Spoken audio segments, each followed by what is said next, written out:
Hello, fellow dandelions. I'm Ande Anderson. Thank you so much for being here with us on this journey.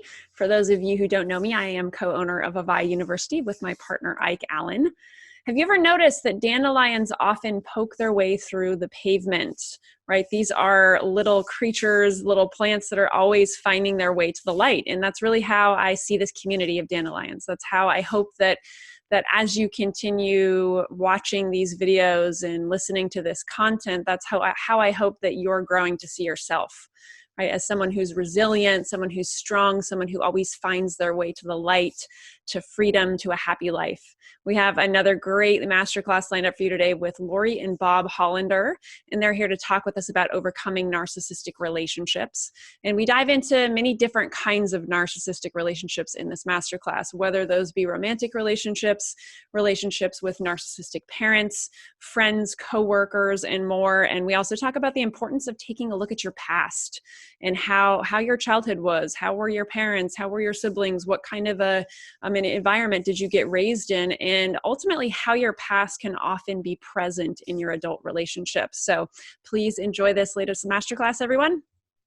Hello, everyone. Welcome to AVAIYA University and our Dandelion community. I'm Ande Anderson. My partner, Ike Allen, and I are teachers, mentors, and the co-owners of AVAIYA University. AVAIYA is the creator of over 1,000 books, films, courses, teachings, and other supportive resources. Thank you, as always, for joining us. Today, our fellow teachers, Lori and Bob Hollander, are here to talk with us today about overcoming narcissistic abuse. Lori and Bob, I love you too, first of all. We've had you on several past events, and you're always so amazing to work with. And they co-founded Relationships Work to help individuals and couples create intimacy emotionally and sexually. And they believe nothing is more important than achieving a genuine and loving relationship to share our life journey with. So welcome back, Lori and Bob.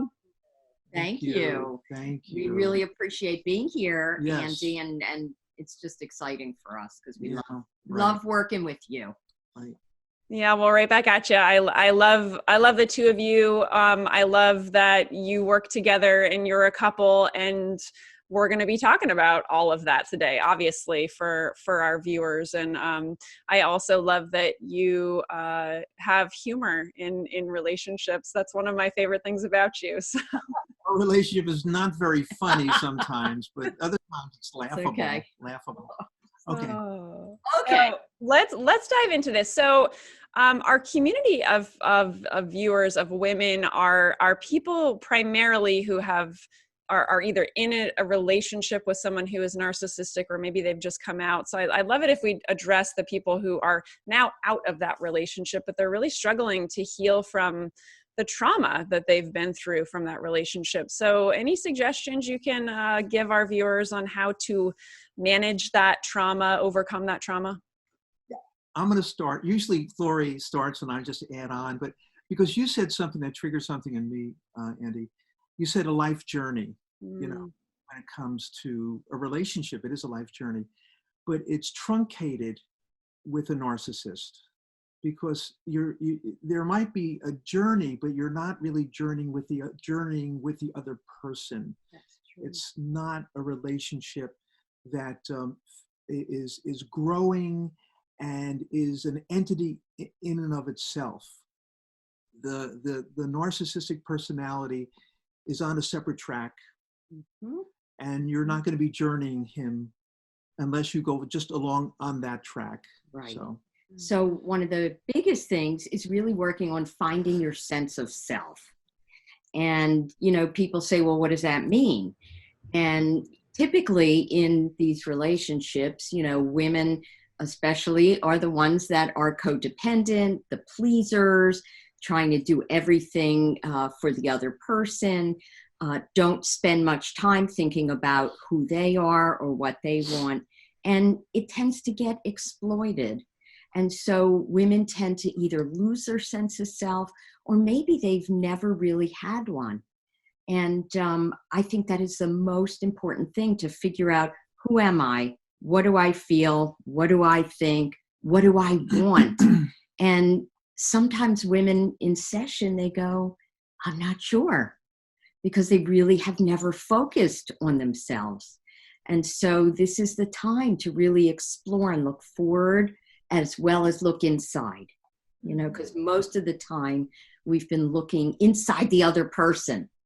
Mm-hmm. Yes, I know that only too well. And yeah, I'm sure our viewers do too. And yeah, I remember in past relationships, some toxic relationships of my past, yeah, coming out of those relationships, part of me happy that it was over in the world of the toxicity, but the other part of me, like, just like having no clue who I was. And, you know, so. And there's really a sense of feeling lost, you know, because the other person was really sort of the core of what was going on in the relationship. And so, you know, the other thing I think about is women need to grieve.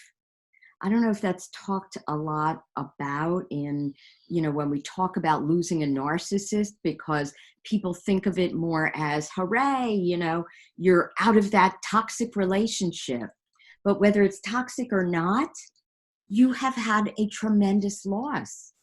And so I think women really need to understand that there's the grief and the loss of the relationship and the part of you that was feeling very loving. And then there's the part of you that realizes, you know, my partner wasn't very nice, or they were not treating me well.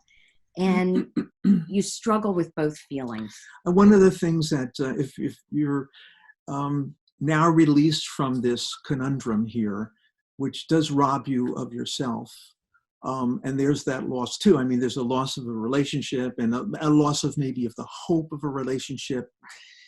The hope is very, very much diminished unless your partner is going to be looking inside and working on the relationship. But you really have to know, why did you get into that relationship to begin with? Because that's still with you. Mm-hmm. Mm-hmm. Yeah, that's so key. So I guess, like, let's explore that a little further. And also for the people who have gotten out of a relationship, they may have had multiple relationships with narcissistic people or toxic people. So, right, like, how do we discover why we choose the partners that we do, and also how do people not repeat that cycle? Well, I can tell you that because my father was narcissistic. And I learned that at a young age, because when he left my mom, my mother went through this journey of figuring out who she was. And I was very much like my mom. And so we were the pleasers. And I remember my mom's journey going through figuring out who she was. And I remember she had this motto, "Don't tread on me." She actually put up a sign on the refrigerator and really started to figure out, who am I without him? Mm-hmm. Who am I in terms of my sense of self? I watched her go back and get her master's degree in social work in her 40s and figure out who she was. And so that definitely influenced me as a child, because I realized I was raised with a narcissistic father. And I, even though my mom was getting better, when I was in my early 20s, I'd go out with guys who didn't treat me very well, sort of like my dad. And we have to own that. We have to understand that we learn how to love when we grow up. And I was modeling the relationship between my parents, which was, my dad was in charge and my mom just went along with anything he said. Yeah. And they never had an argument in 20 years. And then my dad left. Yeah. So you really went to your father. I loved your father, but and I didn't live through that. So I got the best of him. Mm-hmm. It's almost as if you have to realize that something a long time ago didn't allow you to, let's say, and this is not for everybody, but looking at one's history and one's inner self and inner child, you didn't really weren't allowed possibly to understand yourself and your own needs, that the kinds of needs and desires that you had that were valid and should be validated. If that's not speaking to you, but is rather a child that is trying to be there for someone else, and make sure you get this idealized image of dad or whoever, and constantly waiting to be fulfilled by that through your lifetime, you're still not on track to be really finding yourself. And so you could have this issue throughout your life, and feel that is yourself. Exactly. That is normal, and that's what you do, but it's not. But yet buried down deep is your true inner self that just wants to play and has goals and things it wants to do. Oh my God, looking at your needs rather than someone else's. And to come in, just as you were saying, Laura, to be in touch with that, and to be careful not to disdain that or feel like you're selfish because it doesn't fit into the past mode, which was to be only looking to please another person, let's say. Beautiful. Thank you. That was an awesome answer. I appreciate both of you. So like one thing that you said, Bob, was inner child. Right. And it seems like to me, like in my experience of life, and I've heard from others around this, is that, right, like a lot of us are kind of walking around as our inner children, not having, right, really grown up in so many ways, right? Like choosing partners that are, right, identical to our parents and that kind of stuff. Like any suggestions on like reparenting ourselves, so to speak, you know, being the one that's responsible for meeting our own needs so that we're not always looking outside of us to fulfill that? Well, I think one of the things when we take a look at the various experts out there that help us understand this is to realize that this inner child is always there and always in need of support and love. And a lot of times they continue, even though the inner child is still alive and kicking and living. It's making some choices based upon needs and wants that grew up a long time ago. And the only way out for that inner child is instead of the inner child looking for and trusting and trying to make its way into someone who will accept them and love them and give them all these things. And a narcissistic person can come off like that at the beginning, is for the alternative is yourself, the more adult self. That's the reparenting that needs to go on, to have the presence of the self, constantly building up the self, to give this little inner child an alternative and to maybe see things a little bit different than it had in the past. It's really about taking a look at, what do I enjoy? What is it that I want more of in my life? What do I want less of in my life? And a lot of times people who are codependent really haven't focused on that. So some of it may be unclear, but, you know, I encourage people to try things. You know, maybe you want to go out there and try to find something you enjoy, music, or, you know, maybe you always wanted to take a pottery class, or you wanted to go volunteer for a cause that you believe in, and just interact in the world in different ways and try things, and you will find what clicks with you. But really, people who are codependent haven't focused on that enough. So you just, you know, have focused on the other person, and you have to sort of widen your lens and try things, you know, and see what makes you feel good. Yeah, a lot of times, you know, when someone goes through such, and it is really emotional abuse, I guess, when someone robs yourself of yourself, and we partner to that because we're not sure that we have that alternative self to guide us, is to be very, very careful about the feelings of needing to be approved, the feelings of being okay with other people not validating us. You know, those are clear signs that we need to maybe step back a little bit and to make sure that we're not falling into the same kind of predicament. Yeah, that's a big one. That whole seeking outside approval, validation, all that kind of stuff, right? Like, yeah. Okay, so let's kind of shift gears a little bit, right? We've talked about people who have been in relationships that are unhealthy, toxic, and have come out of them, how to heal, how to not repeat the cycle. But what about for the person watching right now who might still be in a relationship with someone who's narcissistic and that is not something they're looking to do. They do not want to get out of that relationship. But they want to do whatever they can to improve it. What suggestions do you have? This is hard. And you know what, Ande? A lot of people do stay in these relationships, and I've worked with them. Sometimes it's rather frustrating because they try to assert themselves, and then, the narcissist sort of, yells at them or just will not listen, and they have to tolerate it.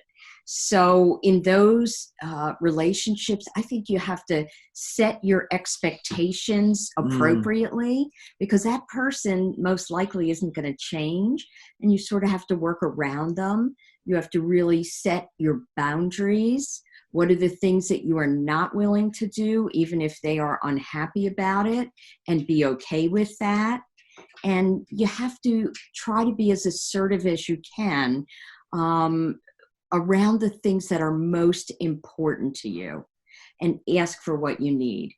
And it may not always work, but I think you still have to be in there and express yourself. Yeah, and what you said, Lori, about lowering your expectations. Narcissism is thrown around a lot, the term. And, everybody has these islands of narcissism. I know I do sometimes. And when Lori points them out, they're saying, you want to take a look at that, Bob. I'll look at it. And I'll say, oh, God, it's a little narcissistic. In narcissistic personality disorder, they don't have the capacity to do that. They can't consciously do that. They can't work on themselves. They're very resilient in their character. You're not going to change them. It's not because I don't think they want to change. It's not because they don't want to look at themselves. They can't. Right. There's too much at stake. There's tremendous shame. They were not good enough, and a tremendous emptiness. So they're not running into, like, I'll take a look at, and it's a little painful, like if I was being selfish or something, or just thinking of myself in that moment. And I have those moments. And they're becoming less and less, but I have them. And I'm able to look at it. I guess my shame is not quite as much, and my emptiness is not quite as much. That fact allows me to look at myself and to check out my feelings. The narcissist, the true narcissist, cannot do that. He is a fugitive from himself. And if you start to get involved in any kind of feelings that could trigger anything in him, he's going to be very angry. And so be careful about thinking that you're going to change this person. You can't. Right. Now, a narcissist can receive help, but it's got to be to the point where he's in it to do that. Right. To try. And, there is a continuum of narcissism. It's not just like one thing. So, if somebody is off the end of the scale, that is very difficult. But then there are a lot of people who are somewhat narcissistic. And, I actually have a couple I worked with recently where that's the case. And the guy in the relationship, he can hear some feedback, but he can't hear others. So the wife works around him. And sometimes I've said to her, it's like, you need to do what you need to do anyway. So she may not get into the tug of war, but just go about doing what she wants to do. Right. And stay somewhat detached. And I don't mean not loving, but to sort of set those boundaries so that you don't take things personally when, you know, he gets on her. Right. And, you know, with the living with a narcissist, you're not going to get the validation. I mean, that's no really true card carrying narcissist is going to validate anybody, because it's almost like it's going to knock them down a little bit to think that maybe someone else has got value. They're so used to looking for people to validate them. It's a tough life, and they're not going to get it from. They're not going to get it, and you're not going to get it from them. So what you're going to have to do is find some friends, find some other people. Unfortunately, the narcissist might have a tendency to truncate and narrow your relationships, because it's all about him. I mean, what could be better than me, right? So, you know, and this guy's a hungry ghost, and it's just draining everything. And you can get caught into that, and you will never get anything back. There's no reciprocity. So have those other relationships, and validating and good ones. And don't waste your breath trying to be logical with a narcissist. Mm-hmm. You can the rationality is there, but not on the surface. The reason why they're not going to listen to you because they can't. It's too threatening. Mm-hmm. So say what you're having to say in a calm way, and then move on. Got it. Thank you. And I really appreciate that you both talked about narcissism and as a spectrum too. And because it is thrown around a lot. It's a term that's everywhere all the time these days. And I see both the narcissist in me and the codependent in me. Like, absolutely. I don't identify with certain things as a codependent. I'm much more selfish and narcissistic in so many ways. And yet I'm still, right, the people pleaser and the walk on eggshells and the, wanting that external validation. So yeah, it's interesting to kind of look at both and like blur the lines a little bit between like having to fit in one like category or the other. So yeah. Okay. So I'd love it if we would get to a couple of member questions that we have. So we have a woman who is in a current relationship with a narcissist, and she's tried many times to leave this person, and her biggest concern is that her financial well-being. So, right, her finances are intertwined with her husband's. Because of who he is, she's worried that if she does leave, there's going to be repercussions and he might find ways to take the money or whatever. So I've heard of this a lot, and I've heard the terminology like financial abuse coming up more and more in relationships. So any thoughts or suggestions for her on navigating like the end of that relationship? A lot. Good. Get a lawyer. Okay. Get an accountant who is, I forgot the word, Bob. What's the forensic accountant Yeah. Okay. who really can poke around and find things, because we've been told things cannot really be hidden. I mean, I guess they can, but to only some degree. So I really feel like that person needs to find somebody who can work with the numbers, because somebody who's a narcissist and has they're being injured because you are leaving them. Oh my God, how could you leave me? Ande, that person is going to lie. They are going to hide things. They're going to manipulate. And so expect that to happen, and you have to work around it. So, I mean, I don't know what thoughts you have. And also what we have seen is that it's usually not the issue. I mean, there's probably 10,000 people right now today going through separating their finances. And this is very, very easy and common. But I think someone who is troubled by this relationship and blaming it on finances they can't get out, I'm not sure that's the real underlying issue. I think there's other issues that are going on, like, they have such a grandiose view of themselves, And sometimes we feel we can be saved by that. They have all this confidence. They have all these things that we think we lack and don't have. That's usually just a facade. It's very mesmerizing. And there might be a feeling of expectation of tremendous things with this person, which do not pan out.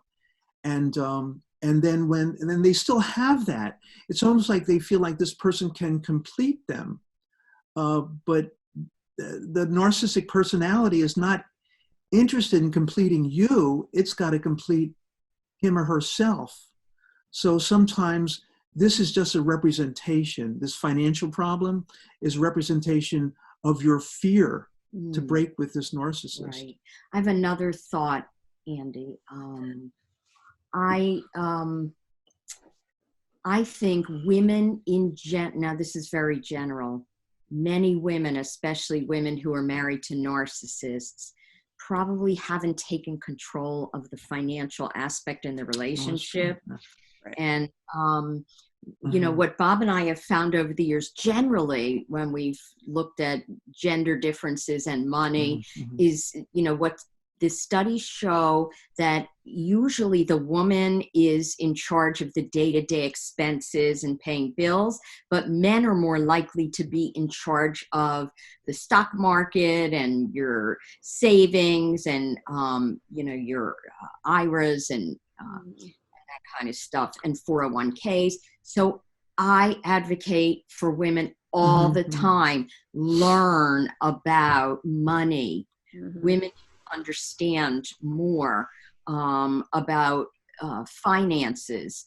You need to be able to understand it, or else it just makes you anxious. Yeah. And so I think women should really educate themselves.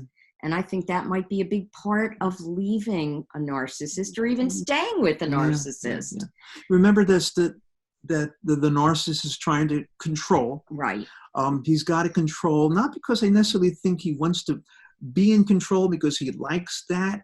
He has to be in control, because if he's not controlling the world and controlling his life like that, he's apt to experience unwieldy feelings that come up. And he's not going to be sharing and working with you regarding finances and all that, because that's more of a reciprocal relationship. And who knows where that could go, and who knows what feelings could come up. So they are going to try to have these, you know, they have their boundaries too. They want to control, and they want to make sure that they are calling the shots. They are so afraid of a lot of natural feelings that could come up. They're running from them, and they particularly, they're in a bad situation because in a relationship, that's precisely what happens. So they have to persevere to control the situation. Awesome.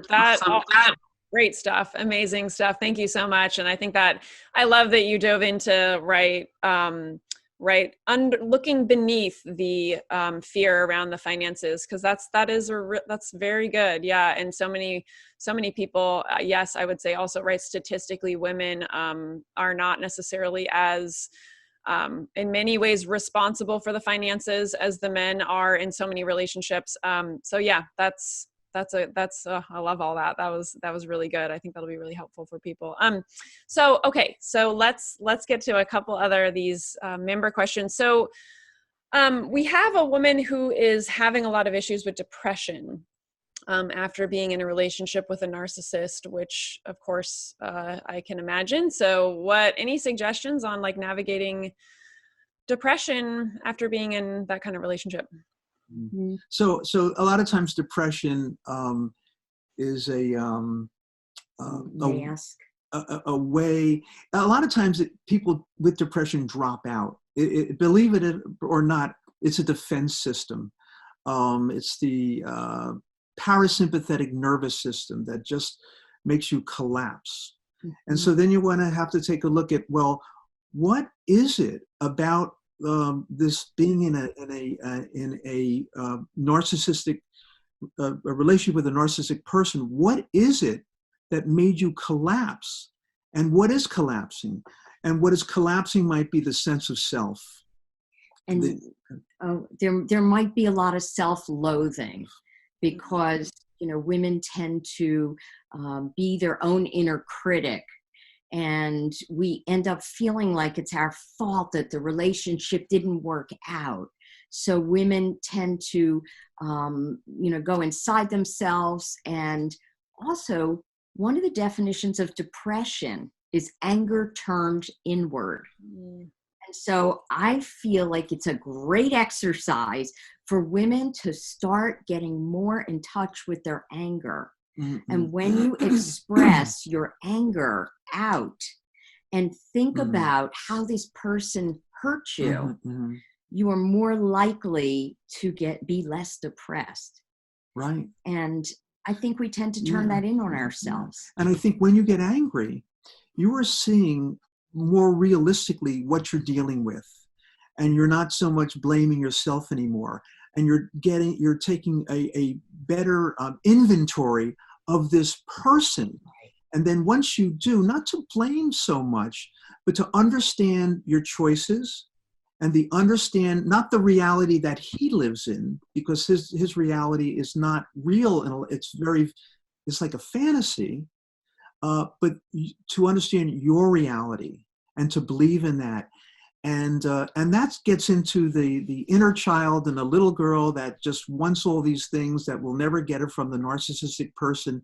And yourself comes along and witnesses the pain of this little inner child and is the alternative to move away from the hurt and pain which was represented in that relationship with that person. Beautiful. Thank you. Yeah. That person goes to therapy because depression is difficult. Yes. Thank you. I appreciate all of that. That's really key. Okay, so we'll do one more question from our community and then move on. So, okay. These are great questions. Yeah.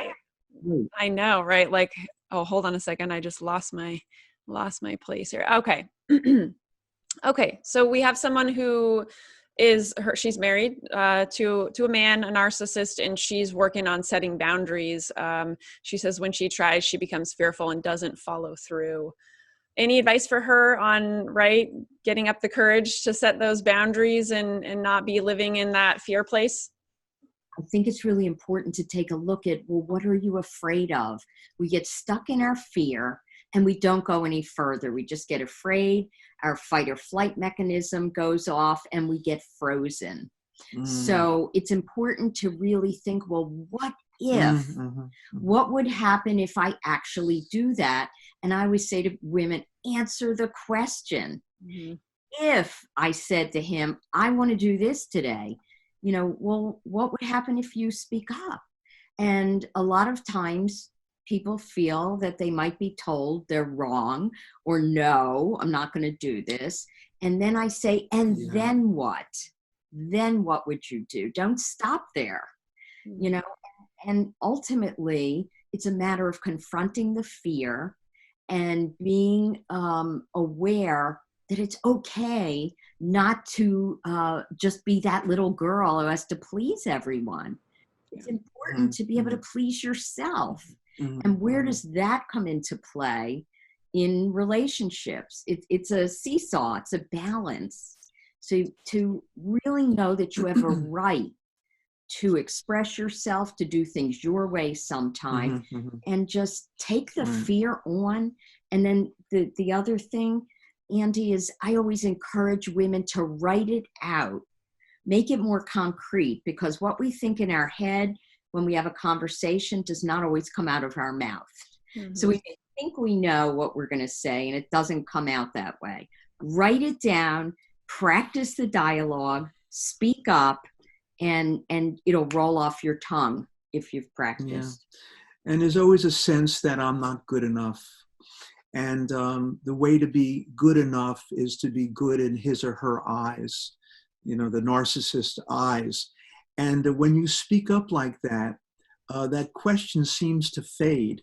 You find yourself, you see the narcissist for who he or she is, and you find out you're not only good enough, you're just you. with needs and desires. And when you decide to assert them, it's a natural process, and it feeds a healthy relationship. So I think that it's hard to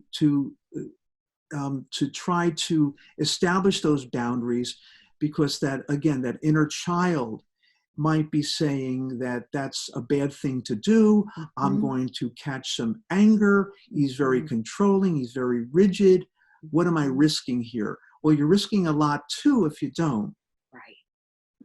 Yeah, got it. Awesome. Thank you. Yes, always bringing it back to, right, feeling good enough, feeling good about ourselves, and that kind of like inner completeness. So I love it. So I love it. We're running a little low on time, but I want to make sure we address, for people who, most people in this community have come out of or are in like romantic partnerships as it relates to narcissistic abuse, but we do have a lot of people also who either have a narcissistic parent, like you said, Lori, who have friendships or coworkers or bosses. I mean, this is something that is not just obviously contained to romantic relationships. So I guess just any insights you can share on other kinds of relationships and how to navigate narcissism. Yes. Well, of course, we've worked with many people who have had narcissistic parents. And that is really difficult because, again, you grow up tending to be the one who wants to please, and that's where you get all of your sense of self. And you never really understand or form what you want. And, that's one of the things that happened with me. I was a pleaser and a good girl, and I never spoke up, and I never expressed my anger. And Bob can tell you I'm not like that anymore, right? Has gained so much in this relationship. She has really gone far. Yeah, that's okay. He's a recovering narcissist, and I'm a recovering codependent. Yes. So we work on this on each other. Right. But really, you have to work on your self-esteem. You have to learn what is healthy sense of self, because I don't think I knew that until I got into my own therapy. Where do my boundaries start and where do they end? And you have to work on trusting your gut, because a lot of times I remember I wouldn't trust my feelings about things. And that's one of the things I learned to do over the years.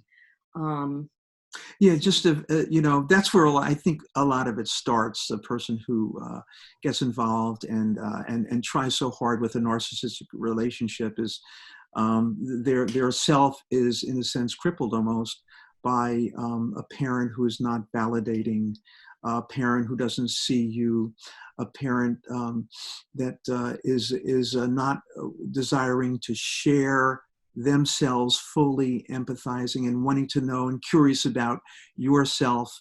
And then that puts you in a certain position of not knowing maybe who you are when you don't get that validation. And I think that's where it begins. And we're always looking for that approval, and we take it into adulthood.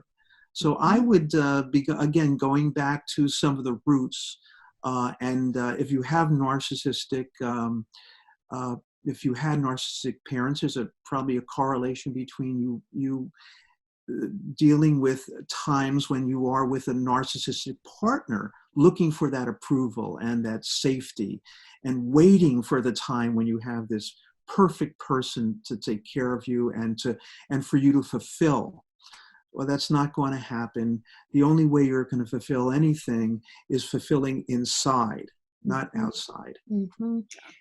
The other thing, Ande, I think is so important is that whether you're dealing with your parent or a coworker or a boss or a friend, anybody, I think it's really important in conversations with them to try to stay centered, because it's so easy for them to say something that triggers you, and then you're off to the races, get into this sort of same conversation over and over, and you end up just being frustrated. Yeah. So one of the things that I learned is to sort of detach myself, to just sort of like stand back and observe the conversation.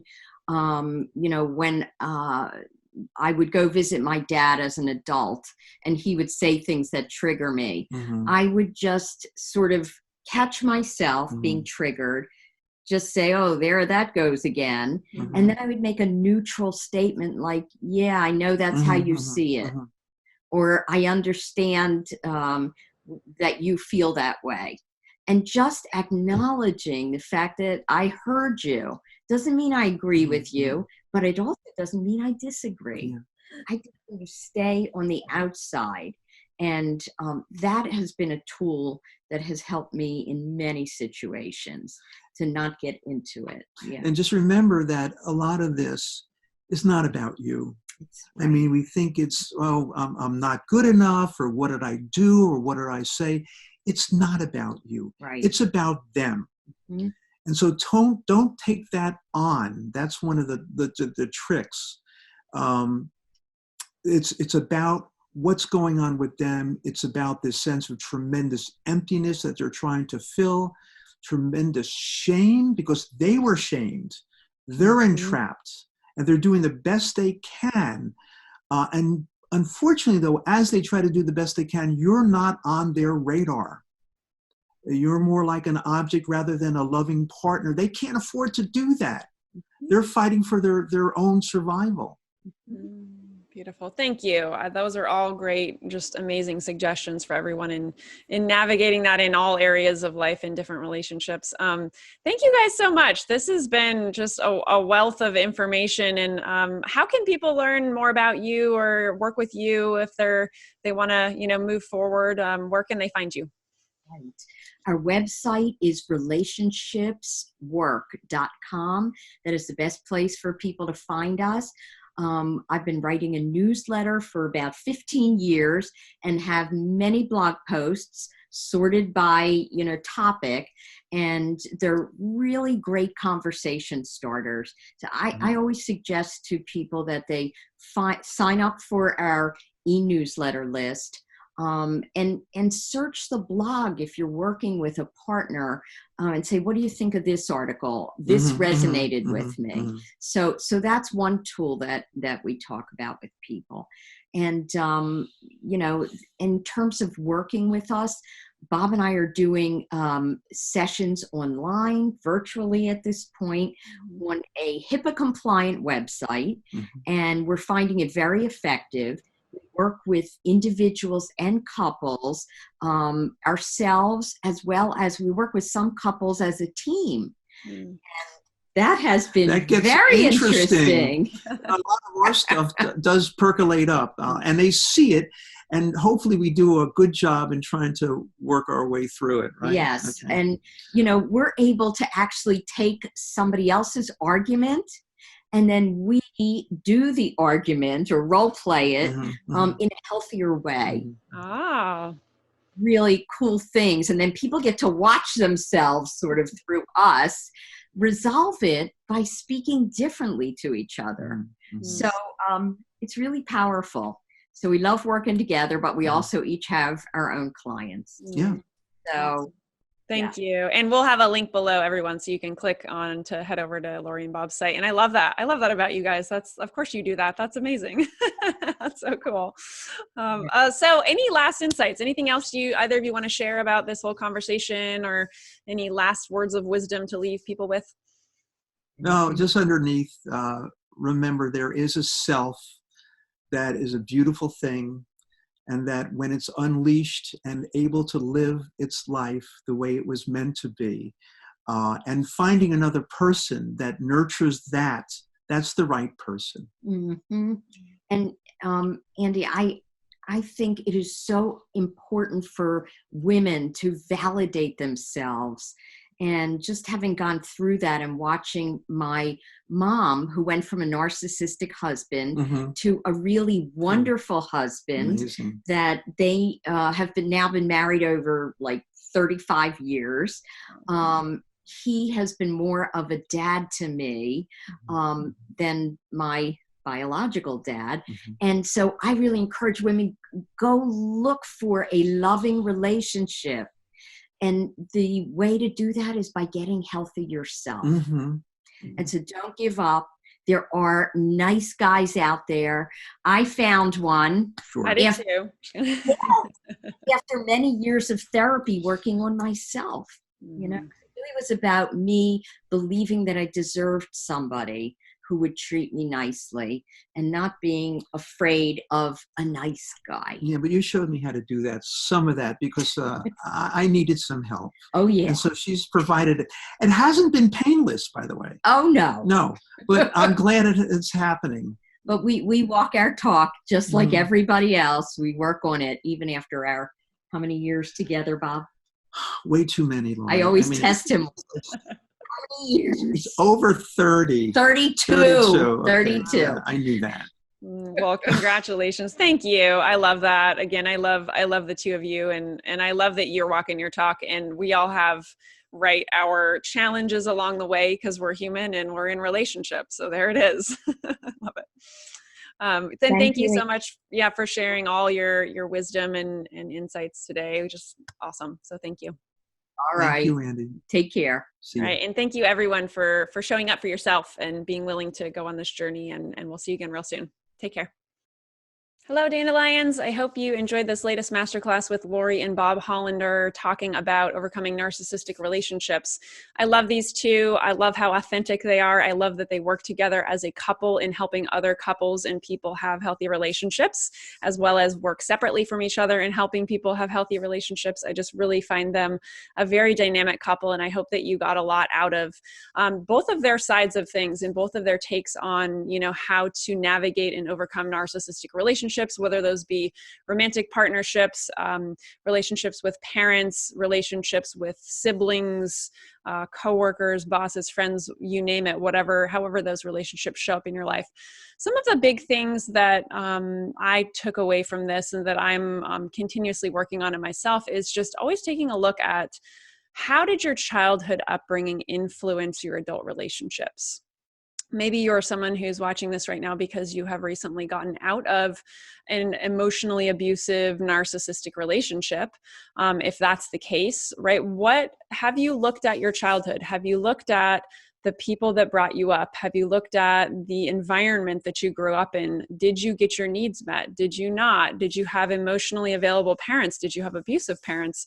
All of those kinds of things influence the partners that you choose today, influence the partners you choose to stay with today or not stay with today. So it's all very important. So, some of the big take-homes in what Lori and Bob were talking about is taking a look at, where do you seek validation outside of you?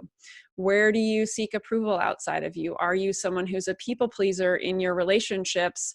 Ultimately because you want people to like you or you want people to approve of you, and you feel like unless you please them, you're not going to be approved of, and that's going to reflect on your self-worth. So where, just start taking a look, a little inner inventory in your life. Where do you look for approval and validation outside of you? And I know this only too well, which is why I like to talk about it a lot, because I am the queen of wanting to seek outside approval, of having people outside of me tell me I'm good enough, tell me I'm whatever enough, so that I actually tell myself, okay, now I can feel good enough about myself. But I must say that, anyone who's in this line of work, myself included, it's never going to fill your cup. No matter how hard you try, if you don't focus on filling your own cup and validating yourself and recognizing your own self-worth and your own approving of yourself in your life, it's never going to happen that you find it outside of you, to fulfill you, right? We all have to take a look at our whole and completeness within ourselves as ourselves, without anyone else around us to reflect that back to us. That's the number one step. As hard as that sometimes may seem, that is really, really key. So again, if you're getting out of a relationship that's been abusive or toxic, these are things to think about as you set off on your own in your life. And a great way to not repeat the cycle again is to be really doing work on yourself in this period of time, and continuously, like Lori was talking about, right? She had relationships with narcissists and abusers and stuff in the past. She had a narcissistic father, but she really worked, through therapy on herself to fill her own cup. And now she has a successful, working relationship with Bob, and they've been together over 30 years. So, just things to take a look at. And And also, you know, I mentioned this whole concept of reparenting when we were talking, and that's something that I think is so important because I think so many of us didn't get the parenting that we deserved, so to speak, or we didn't get all of our needs met, whether our parents were, you know, obviously all parents I think are doing the best that they can, even when they are not the greatest parents in the world from the outside perspective. But what did you not get met? Like, what are the areas that you didn't feel you know, fulfilled in? Maybe it's something like safety. I think that's a big one for women. That's a big one for me. I know that I didn't feel this feeling of safety that I felt like my dad was there to provide for me, right? I never felt like I had that, or if I had that, I had it in little bursts that weren't consistent, you know. Or maybe you're looking for, when you were a kid, like just that unconditional love and acceptance from your mother that you didn't get, or a female figure in your life. So just taking a look at what are the areas and really kind of breaking it down. What are the areas that you don't feel like you got your needs met? And then how can you reparent yourself? How can you fill those needs for yourself? And again, it might seem kind of hard at first to even think about, we could actually do our own parenting and be responsible for filling our own cup. But it's just, you know, it's a practice, and it's continuously working on that throughout your life. And I guarantee you, as you do it, you start to really feel this whole and completeness within you that fills you up. And so that you don't have to look for all of these things outside of you anymore to fill you up. And, you know, kind of the way I think about it, in my relationship with my partner, Ike, is as I keep working on myself and filling my own cup and doing my own reparenting for all the things I didn't think I got when I was a kid, as opposed to demanding that he, as my partner, fulfill those things in me, the more I do that for myself, then I can receive his love as a bonus. Right? I kind of think of that as a bonus. So that might be a, you know, helpful tip for you in maybe a future relationship or a current relationship, that the love and validation and acceptance and all the things that you get from other people are a bonus to you already giving it to yourself. So just a little food for thought. And I really hope you enjoyed this. I hope you're getting a lot out of these masterclasses and really taking a look at how, you know, these things influence your life, and taking, you know, that deep look into your childhood can sometimes be challenging, but definitely find it to be very worth it. So thank you again so much, Dandelions. We'll see you again real soon. Take care.